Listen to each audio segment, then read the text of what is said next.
So in this video, we are going to talk about RRB NTPC exam pattern. तो RRB के NTPC exam जैसे कि आपको पता है कि आने वाला है, इसका अभी डेट आ चुका है, फॉर्म की डेट भी आ चुकी है।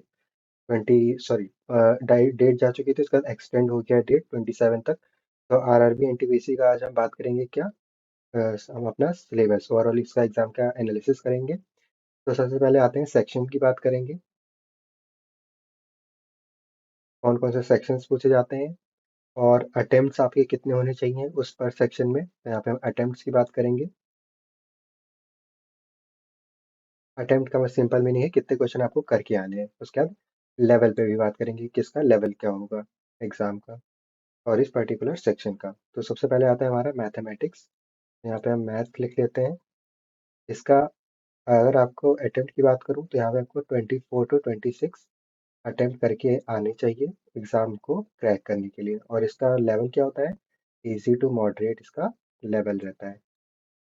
इसकी प्रिपरेशन अगर आप अभी से करेंगे और हमारे यूट्यूब चैनल से अगर आप सब्सक्राइब करके इसको करते हैं तो ईजिली आप डे टू डे जैसे लेसन्स होंगे वैसे से आप कवर कर लेंगे। उसके बाद आते हैं रीजनिंग एबिलिटी की। तो रीजनिंग एबिलिटी, इसका एप्टीट्यूड इसको बोल सकते हैं। तो ये हमारा कितने 24 to 26 ये भी आप अटेम्प्ट करके आ सकते हैं और इसका भी लेवल ईजी रहता है। ठीक। और उसके बाद हम बात करेंगे जनरल अवेयरनेस। जनरल अवेयरनेस वही हमारा 10th तक की साइंस और कुछ जीके जीएस से रिलेटेड क्वेश्चंस। तो ये हमारे कितने होते हैं 28 to 30, ये हमारे गुड अटेम्प्ट के अंदर आते हैं। अगर आप 28 to 30 मार्क्स का करके आते हैं तो it will be very beneficial to crack the exam. तो यहाँ पे इसका लेवल क्या होता है, मॉडरेट। ठीक, यानी कि ना ज़्यादा टफ रहता है ना ज़्यादा ईजी रहता है। ओवरऑल गुड अटेम्प्ट की बात करें तो ओवरऑल गुड अटेम्प्ट क्या होगा हमारा,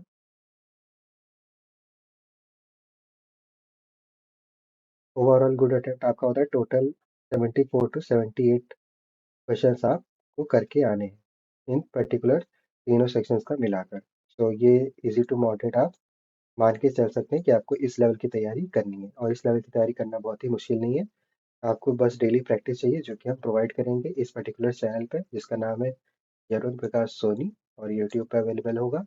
तो now we will jump to the next part, जो कि हमारा एग्जाम का पैटर्न, जो चीज़ जो होता है सीबीटी कंप्यूटर बेस्ड एग्जाम, और we can say computer based test one, computer based test two. अगर आप सीबीटी वन क्रैक करते हैं उसके बाद आप सीबीटी टू के लिए एलिजिबल हो जाते हैं। तो सीबीटी वन आपको क्रैक करना मस्ट है, उसके बाद सीबीटी टू, उसके बाद अपना का मेडिकल होता है और कुछ और टेस्ट होते हैं, उसके बाद आपकी ज्वाइनिंग होती है। नाउ थोड़ा और इसको हम एनालाइज करेंगे। उसके बाद हमारा क्या होता है, पर्टिकुलर सब्जेक्ट की बात कर लेते हैं। ठीक है। तो जनरल जो हमारा होता है इंटेलिजेंस एंड अवेयरनेस, ये हमारे कितने होते हैं 30 नंबर के क्वेश्चन होते हैं, 30 आपको मिलेंगे। मैथमेटिक्स में आपको मिल जाएंगे 30 क्वेश्चन।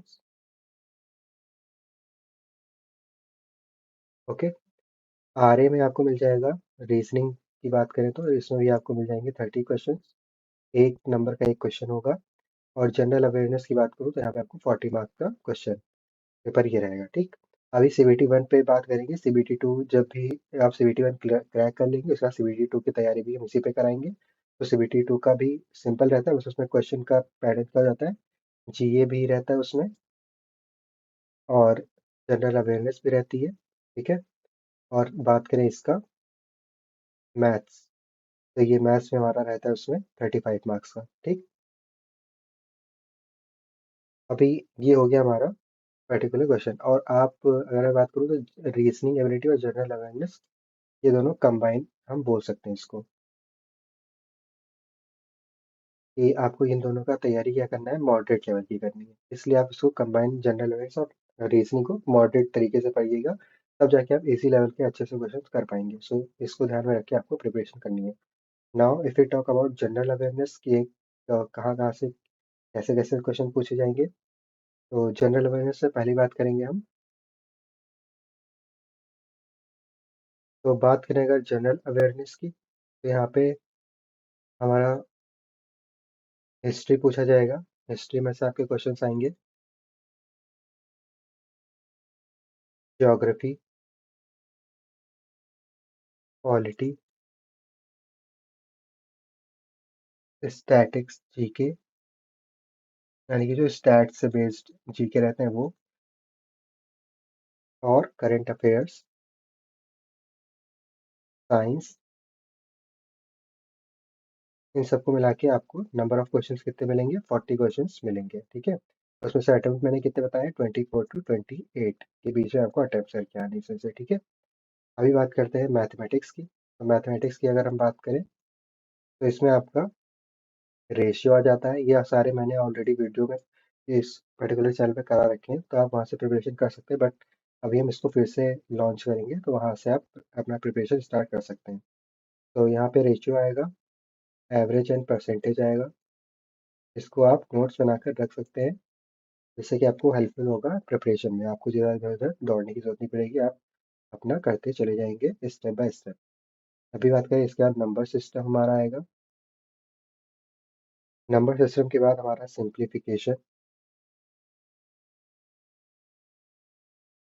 उसके बाद हमारा आएगा टाइम एंड वर्क, उसके बाद हमारा आता है time speed and distance, time speed and distance. ये सारे 10th लेवल के क्वेश्चंस होंगे जो कि आपको प्रिपरेशन करने हैं थोड़े से ट्रिकी वे में। सो यही इसी की तैयारी हम इस पर्टिकुलर चैनल पे कराने वाले हैं। उसके बाद हमारा आता है simple and compound interest, then after we have profit and loss and LCM and SCM।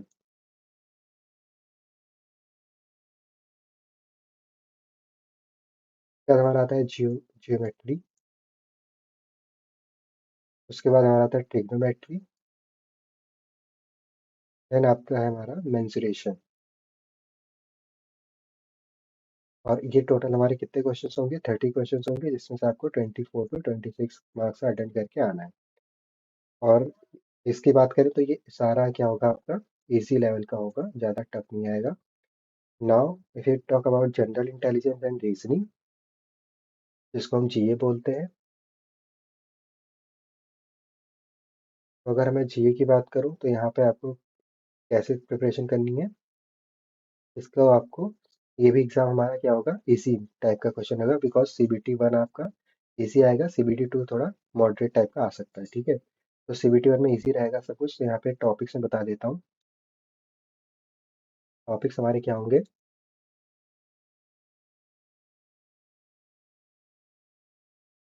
Seating arrangement,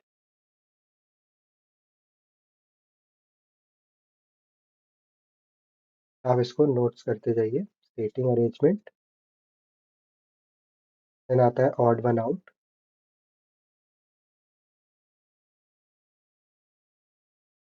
then after we have series,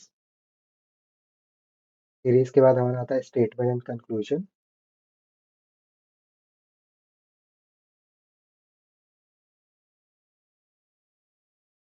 फिर आता है हमारा डायरेक्ट डिस्टेंस एंड डायरेक्शन। अगर आपने मैथ्स कर लिया तो ये आपके लिए बहुत ईजी हो जाएगा, बिकॉज इससे 50 to 60% आपका यहाँ से मैथ्स से कवर हो जाएगा। तो यहाँ पे आपको ज़्यादा इसमें डरने की जरूरत नहीं है, बिकॉज सिलेबस बहुत ज़्यादा है, वास्ट है, ऐसा कुछ नहीं है। Then after we have blood and relation, blood and relation के बाद we have Venn diagram, Venn diagram के बाद हमारा आता है पेपर फोल्डिंग इमेज। ये बहुत ईजी होता है, इसका ट्रिक भी बहुत ही मतलब फनी है, बट लीगल है, इसलिए आप इसको कर सकते हैं। पेपर फोल्डिंग इमेज, बेसिकली इसमें आपको करना क्या होता है? मान लीजिए आपको कैट का वो बताना है पेपर फोल्डिंग इमेज, तो आपको जो रफ शीट मिलती है उसमें आप कैट लिखिए और उसको क्या करिए, पेज को पलट दीजिए। तो जो इमेज आपको मिलेगी पलटने के बाद वही आपकी मिरर इमेज होगी, और ऑप्शन में वो आप टिक करके आ सकते हैं। सो ये होता है पेपर फोल्डिंग इमेज करने के ट्रिक्स। तो ऐसे ही आपको बाकी भी क्वेश्चंस के ट्रिक्स आपको मिलेंगे, जिससे कि आप इजली पेपर को क्रैक कर पाएँ। उसके बाद आता है missing term,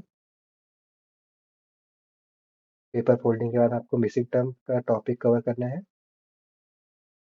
then after you have to cover counting figures.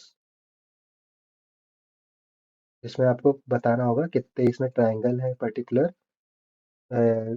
Diagram में, या कितने सर्कल है, या फिर कितने स्क्वायर है। तो इसका भी ट्रिक बहुत ईजी होता है। तो we will cover this also, इसको भी हम कवर करेंगे। उसके बाद मिसलेनियस आता है, जिसमें कि किसी भी टॉपिक से आपको 2-3 क्वेश्चंस मिल जाएंगे, ज़्यादा नहीं पूछेंगे। तो ये 30 मार्क्स का टोटल क्वेश्चन होगा, मतलब 30 पर मार्क्स एक होगा, एक क्वेश्चन पे 1 मार्क। अब 30 क्वेश्चन होंगे, जिसमें से आपको करके आने हैं 24 to 26। और ये किससे होते हैं? इसी लेवल के ये भी होते हैं। तो it will be easy part. तो इजी आपका मैथ्स हो गया यहाँ से, और मैथमेटिक्स भी हो गया, और जनरल अवेयरनेस भी हो गया। So that's how you can start your preparation by subscribing to our channel, which is Yaro Prakash Dhoni. So this is all from my side. Hope you enjoy this video. So RRB NTPC को target में रख के इसको हम अपना syllabus cover कराएंगे। तो thank you for watching this video. Best of luck.